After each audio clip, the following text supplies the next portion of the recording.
This is part 2. Welcome. I am MsNoBuntu divinely inspired by the anointed, and this is Iyanla Fix My Life Season 7, Episode 8. That double whammy that still has a to be continued at the end of it. My goodness. How long is this episode? So I'm continuing from Mark. Now, the next scene is with Mark and, with Jordan, the son, and then it goes on to both of them meeting together. So Jordan is at a point of just ambivalence. Like, I don't care what goes on. I don't care about the fights. I don't care about the conflicts. And I guess Dr. Perry is like, are you don't care, or you are ambivalent, or you're numb to it, or you are, it still hurts you nonetheless. You can act like you don't care, but it still hurts you nonetheless. But Jordan is saying that he's over it, and he knows that his father won't change because his father's an a-hole, and he's a bad father, and it's difficult for him to access his father as a human, because that's not how he experiences his father. So what comes up in that conversation is that, he doesn't want his father, and because his father doesn't have a relationship with his kids. A relationship with his father is about money only, and again, like all of them, he doesn't feel safe with his father. He gives an account of, when his father, at different times in his life, when he was younger, in grade 4 and then in grade 7, when there was an assault between him and his father. And it seems like Mark, the father, took advantage of his sons in tearing them down, took advantage of his power, took advantage of his even stature, physical stature, when they were younger, in kind of assaulting them, really, and instilling fear in them and intimidating them. So when they were young, when Jordan was in like grade 4, that worked. But now he's in grade 9. No, in grade 6 that worked. But now when he's in grade 9, he pushes back. And now the confrontation is just a confrontation man to man. And that has created the breakdown with Jordan and Mark, the dad.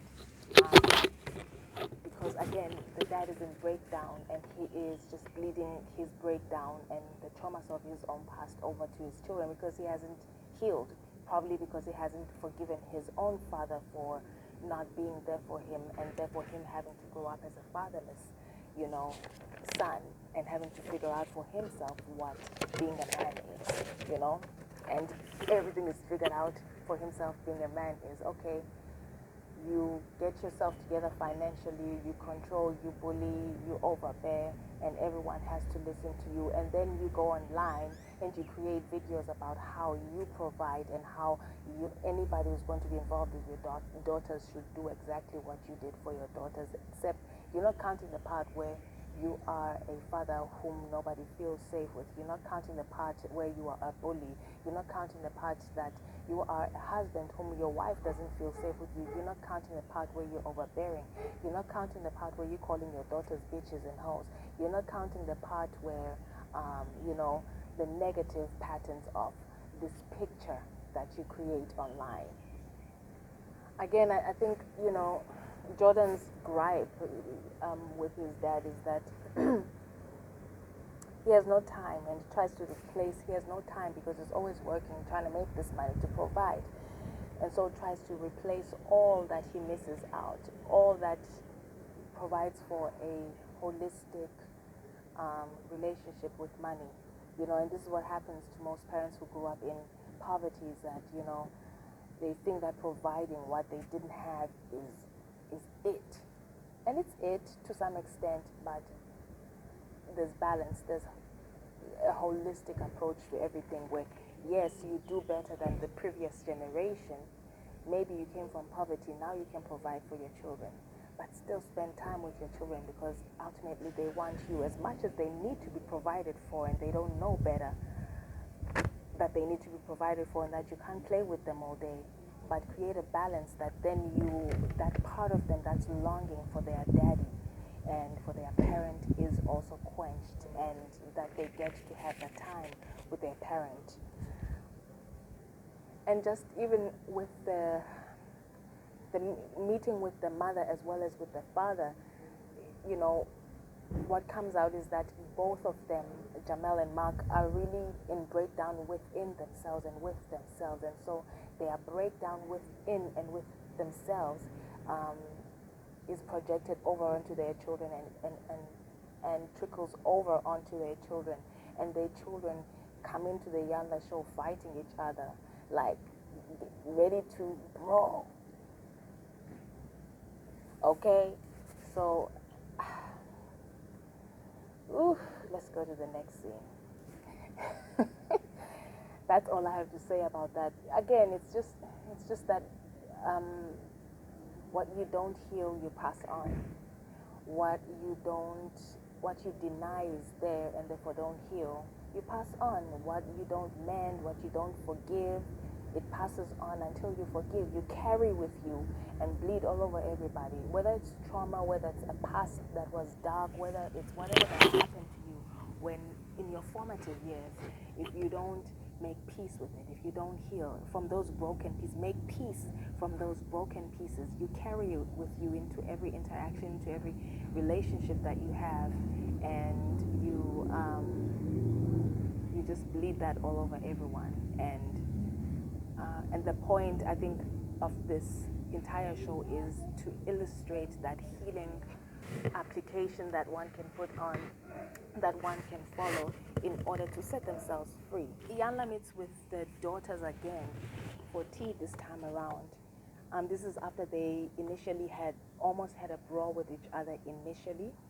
And, you know, the middle daughter explains, look, yesterday I feel like our energies were, you know, all over the place, and nobody corrects us when our energies are all over the place and we act out in these untoward ways.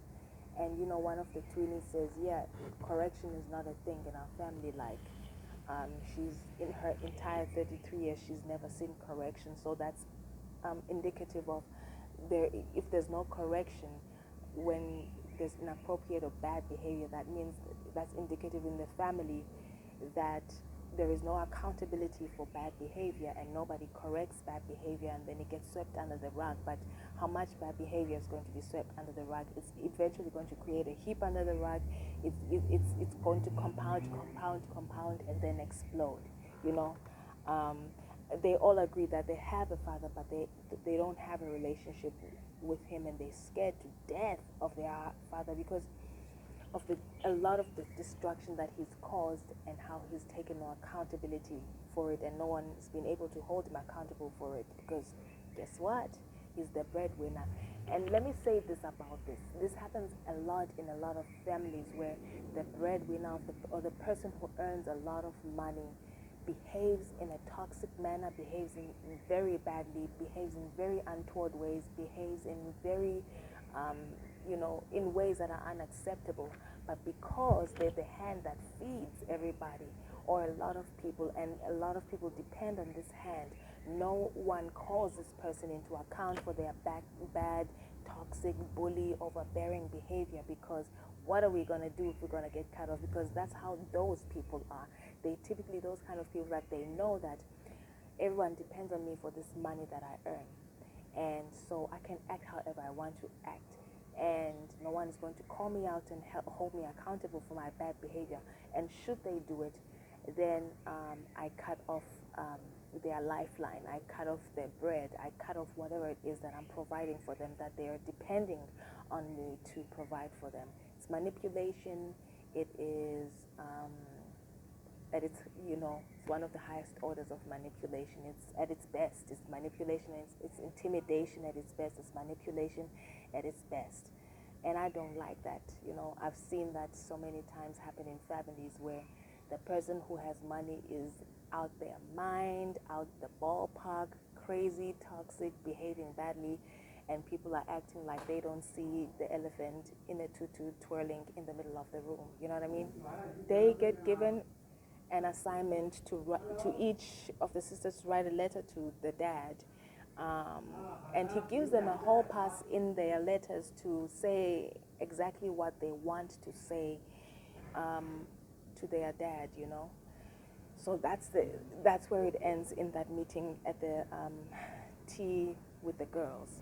Now Iyanla meets with the mother, Jamil, and you know what comes out of this conversation is that the first purpose of their marriage was that it was a very transactional kind of marriage, but that Jamil's desire is to see it pivot into something else if she is to continue in the marriage. It's like if it stays as a transactional, toxic marriage where I feel bullied and I'm afraid for my life, then I'm out of here. But if it can pivot into something else and grow into something else more constructive than a transactional marriage, then maybe we can look into that. If we can work on being friends, maybe I can look into that. But as it is, no, I can't do this marriage anymore. And it comes out that, you know, she stayed because he provided. He was a provider. It's not that she didn't have her own income, but it's, I guess, her own income wasn't sufficient for her and to be able to sustain herself and the children that she bore with him. So it's this kind of thing where he uses his money to hold his thumb over everyone.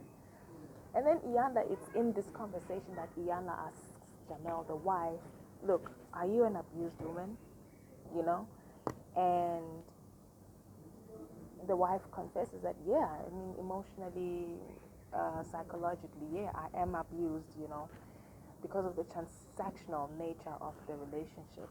And the kids see it and they don't respect him. But also what I am modeling to my daughters, 4 daughters, I mean 2 stepdaughters, the twinnies, and then the middle daughter and the youngest daughter. You know, what I'm modeling to my daughters is that this is okay, and that this is okay to allow yourself to be bullied around by a man as long as he provides for you, to allow you to, you know, she keeps saying he holds me so tight, like he's got her on a leash. And it's because he knows what his value is that allows for him to control and be overbearing and be a bully. But Jamil says, you know, she's aware that her marriage is ending. As it was, the marriage is ending, you know.